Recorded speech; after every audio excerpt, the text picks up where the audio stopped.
हमरा के भगवान करिया तरह के गोर काहे बना देलन हो? अरे हमहू न करिए रहनी, हमका ऊपर से गोर पैदा होके आईनी। हमार भतरा के जाना तारू वो का करेलन, वो ऐसे कैलन हमारे साथे। वो जब माल निकाले ना वो पानी जब छोड़ेलन ओकरा के बोतल में भर के एक डिब्बा भर के धैले रहनी, ठीक बा। ओकरा के पूरा शरीर में लगौने, लेकिन मुंह में थोड़ के ज्यादा लगा लेनी, बस देखा तर चिकन हो गई नी। हाँ तू लगेबू ना तो तू गोरहार हो जेबू। एक बार यूज करके देखिए। पहले हमरा पेलवाइला से मने नहीं के भरत, उ कहां से लगा ले हम? अरे तो सुना चोदवाइयो ला ओकरा हम नहीं कहत कि ना चोदवावा तू, बाकी जौन गिरे वाला रहे ना तो ओकरा पहले गिरे से पहले ओकरा बुरिया में गिरे के पहले ओकरा डिब्बा में ढार ला। ई तो उ में गिर जाए तो में ना गिरे तो हमें से निकाल ला, ऐसे बैठबू ना तो बस हाथवा से निकाल के लेप ला। हाँ गोर हो जेबो। वो भतरक ना माल कहवाई तब फिर वो कहता नहीं तोरा के बुद्धि देता नहीं गोर हो जेबो। अच्छा एगो बात बतावा। हाँ चोदवावे लू तो दर्द होखेला कि ना हो? बहुते दर्द होखेला। बहुते दर्द होखेला। तो अबे तो तू कुंवार बानू के करे से पिलवैले बड़ू? एगो बॉयफ्रेंड से अपना खाली।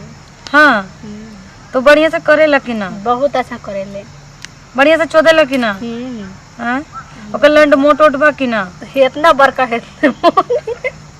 चलो बढ़िया बात, तब तो सब खुश बाड़ू हैं।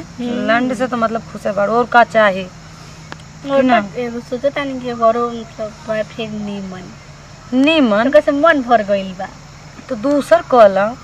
अबे तो उम्र बाटे, अब वही तो जवानी के जोश चढ़ल बाटे, अब ना करबू तो कब करबू? तब कुंवारे में कुछ कली से कली बियाह हो जैते एगो भतार से। तो उहे तो कहा तनी तोरा से एगो भतार के और खोजला तो डबल रही नु, तो दिन में और रात में दोनों टाइम होई। हाँ सही कहता रे ना, दिन में ऊ चोदी और रात में दूसर का जो ना पे करबू कि ना। अच्छा एगो बात बतावा, कुत्ता उत्ता से करवैले बाड़ू कि ना? कुत्ता से ना, बाकी कौवा से करवैले बनी। तो कौवा तो खाली चोंच मारत होई। कौवा तो खाली चोंच मार तब तो दुखात हुई हो। दुखा लगा, बहुत अच्छा लागेला, मजा भी लेला बहुत। चलो ठीक है बाटे, जब कहा तारू तो। तू कथी से तू एक बात कर। अरे हम केहू के नहीं के छोड़ ले, हम तो कुत्ता बोका और का कहला गधा घोड़ा भैंसा के तो सबसे ज्यादा मजा आवेला। वैसे से पेलवेले बारू। समझे तारू? उहे कहा था कि बहुत सबके यूज कर करके बाकी हम छोड़ देनी। ता एक बार हम का कहनी बकवा ना होखेला, हम रात में सोवत रहनी, ठीक बा, अचानक से उठनी। अब रतिया में तो भाईल रहल तोरा भैया के साथे। अब बस गईनी हम तो का कहनी जाना तारू, हम ना खाली कछिए में चल गईनी, ठीक बा, रात रहे तो चल गईनी। अब वहाँ गईनी बाथरूम करेला तो हम कछिए उतार देनी। अब आवाज समय बकवा मिल गई, बस सीधा वही में मुंह ढुका देलस, ठीक बा। और जब मुंह ढुका देलस तो उ लागल जीभ से चाटे, ठीक बा। हाँ हमार तो मूड एकदम फिर से गर्मा गई। हमके छोड़ा ओकरा के जाते जब भतार बतावे बोका से काहे काम चलाई, बाद में चलाए, बाकी बहुत चलैले बानी, बाकी भैया के ना पता चले देला। अच्छा एगो बात बतावा, जब कौवा से तू करवा ले लू और कोनो जानवर से करवैले होबू? कौवा से करवैनी जानल, कौवा से करवैनी तो खाली इथे से कहलक जानल। जानता हम रास्ता से आवत रही तो एगो घोड़ा घोड़ी के घोड़िया के हम दो साथ का मरनी। बाप रे मत पूछो, ऊपर इतने फरका निकाल के हमरे ऊपर कूदूक गई। हो गई बाप रे, एक बार मतलब करे चाहिए बुढ़ में तो गौरवे में घुसा दे लगे एकदम फाड़ी बड़ी दुखाइल रहे रे दादा। तो घोड़वा मतलब कहल रहले ना। तो तू जब एक बात बतावा, जब तू घोड़वा घोड़िया के करत रहल तो तू बीच में टांग अड़ाइबू तो ए राम हमरा बुझल कि बहुते दुखाई तो ओकरा, बस ओकरा के हम मार के बेल गई नहीं, बस हमरे के ऊपर पड़ लेला। तो ठीक कहले, तू यही लायक बाड़ू, बढ़िया भइल। जाना तारू ऐसे भैंसा रहल एगो, ठीक बा, हमार बड़ा मन करत रहल, ताल भैया तो रहले ना। ऐसे से कहले तू तो का भाई अब जब भतार नहीं के घरे तो जब पानी छोड़े लागी, जब लसियाए लागी सामान तो कहाँ जाए? हमरा के बड़ा छिनरी तो होता रही। अब का करी, अब बतावा, अब ई जवानी के ऐसे ना होखेला कि बर्दाश्त ना होला। ये तो जनते बारू। ता भैंसवा जो बाटे ना तब भैया तो रहले ना, वो चल गए बाहर।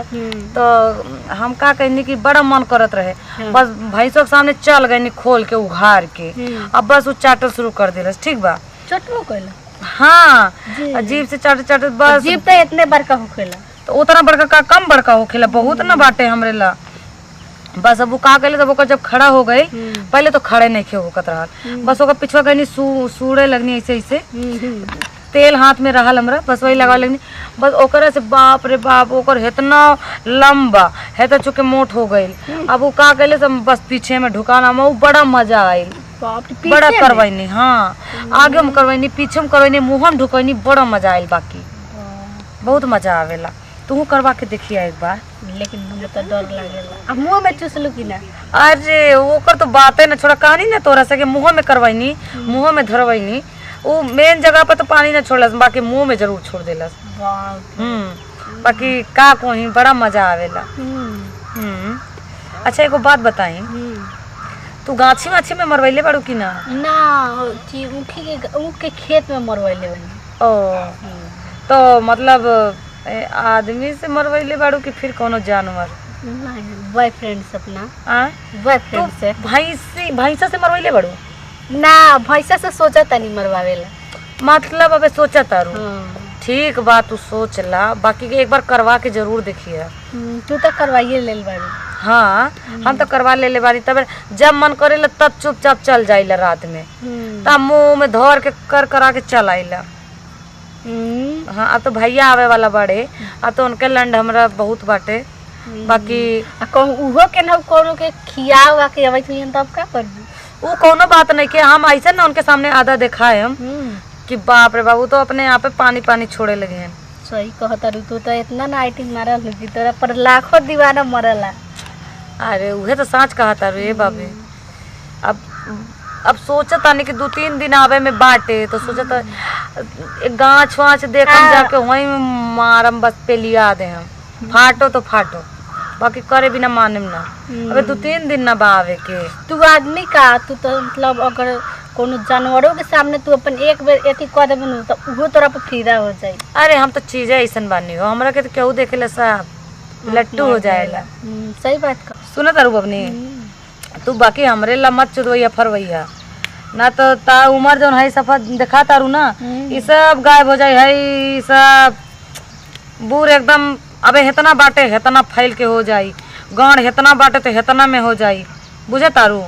तो ये सब चक्कर में मत पड़िए ज्यादा, ना तो सफा खत्म हो जाई। अच्छा ये बताओ, तोरा पेलवा के मन करता तू पेलवावा, हम ना मन करता हम ना पेलवाए। वो बात नहीं खे बबनी, हम तोरा भलाई ला कहा तानी, ज्यादा फैलवा लेबू तो भतराबे तो कुंवार बाड़ू, अब भतरा ना पूछी। अच्छा बचाव तक वही में करवाए। चला एगो दवाई आवेला। आजकल एक कौन लड़की सन बचल रही है? काहे नहीं के बचल, सब हमरे सब लड़की करवावा तारी, खेलवावा तारी, पेलवावा तारी, कौनो लड़की बचत नहीं, कौनो मौगियो ना बचता। मौगी के तो बात चली, मौगी के तो छिप जाई, बाकी लड़की सन के तोहरे जैसन सन के तो ना छिपी ना। बाकी दवाई खा ले तारी तो छिप नहीं के जाई, दवाई एगो निकल गई। हाँ तो वो मंगा लेबू तो ठीक है बा, आप जगह लगे पैसा कौड़ी नहीं के ओकर कहाँ से वो होई? बॉयफ्रेंड से मंगावेली सब, तो तू मंगा लिहा। तो ठीक बा, ये मत कहिए बॉयफ्रेंड से कि तू ना रहेला तो कुत्ता से चुदवावेला, भैंसा से गांड मराइला, और बोकवा से मुंह में धराइला, ये सब मत कहिए। ठीक बा ना, तो फिर भइल अत्याचार। बेटा वो बुढ़िया ना पूछी, खाली तो हर पूछेला तू अपने एथी गधा से करवालू, घोड़ा से करवालू, तो हमारा ना मालूम चले, हम 2 लड़का महतारी हो गई, हमार ना पक्ष ला। ठीक बा, हमरे उ ना समझा जाने तारू बबली कुछो कहले कि नहीं बोका के रुकला न बड़ी निमन होखेला। हाँ ये बात तो ठीक है कहा तारू, बाकी कुत्तों के बहुत पातर होखेला। कुत्ता एक पातर होखेला, लिपस्टिक निहन अनमन। हाँ ये सही कहा तारू। एगो बात बतावा, बाकी अब तो तू बहुत करवा ले लू, बाकी दवाई मंगा लिया। ठीक बा ना, तो सबके मालूम चल जाई पूरा, जब जाइबू ना, अगर वैसे भतार निमन मिल जाई नु, तब तो तोरा सत्यानाश हो जाई सब। सत्यानाश जब नीमन मिले तो सत्यानाश काहे हुई? नीमन मिली तबे ना सत्यानाश होखी, जब घुसाई ढुकाई चोदी फाड़ी तो कहीं ना कि कहाँ से पहले पेलवैले बाड़ू, इतना ढील ढाल लेके आइल बाड़ू, तो बोका आदमी ना कही कि मौगा आदमी ना कही कि जायदा, बाकी नीमन आदमी ना नु कही, तब फिर ए तो दवाई खा ली हम देखा है ऐसे भौजाई तोरा के कहूँ भेटाई ना, ठीक बा कि तोरा के इतना खुल के बात हम बता देता नहीं। और हाँ रह गई बात गोर हो वाला, तो जो तोरा से बतौनी है वो मत भूलई है, ठीक बा। मुठ मार के इकट्ठा करके धर ली है, जाना तारू वही बेर से समझौता करो तारू, अपने पेलवा ले तारू, चोदवा ले तारू, हमारा जुगाड़ लगाओ तारू। तो तू बोल तो सही, ना लगवाई तब कही ऐसा भौजाई तोरा के ना मिली, ठीक बा। खाली वही से तू कहा तो अपने बॉयफ्रेंडो के बुला के हम तो गणिया फरवा दी। हाँ बॉयफ्रेंड के अरे अबे बाटे नु 4 गो बाटे, तो 4 गो, एक से बढ़ के एक बाड़े। तो बोलाई हां देख लेबू ना तो माथे चकरा के वही जगह गिर जइबू।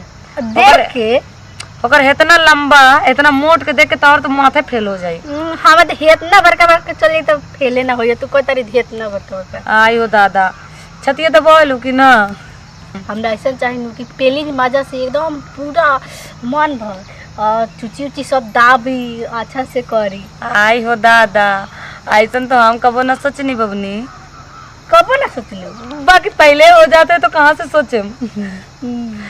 ठीक है कहा तारू। हाँ नवा नवा बे जवानी के मतलब खून बाटे वो खेला ऐसा कोनो बात नहीं के, बाकी कहबू तो हम बोला दे। हम जान तारू ऐसा बोलैया कि हमारे एकदम पूरा मन भर देवे पूरा एकदम। तो हमारा के तो बुझात बाटे तू हाथी या घोड़ा के लड़ खोजता रू ना, वही ये चाहिए।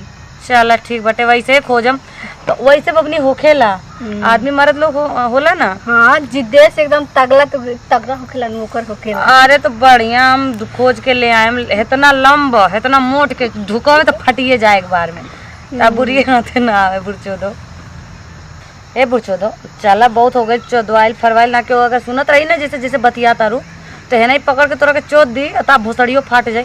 चला घरे ना हम करवा तब जाए। चल भोसड़ा मारी घरे चल के चोदा चोदी करी है।